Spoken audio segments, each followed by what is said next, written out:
আসসালামু আলাইকুম গাইস, সবাই কেমন আছেন?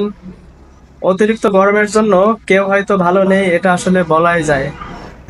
সারা দেশের অতি তাপদাহের কারণে মানুষ এবং পশু পাখির জীবন অতিষ্ঠ হয়ে পড়েছে।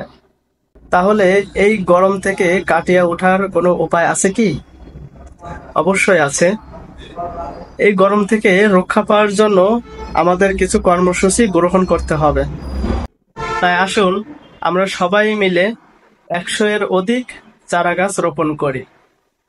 কারণ গাছ লাগালে পরিবেশ বাঁচবে, পরিবেশ বাঁচলে দেশ বাঁচবে এবং দেশের মানুষ বাঁচবে।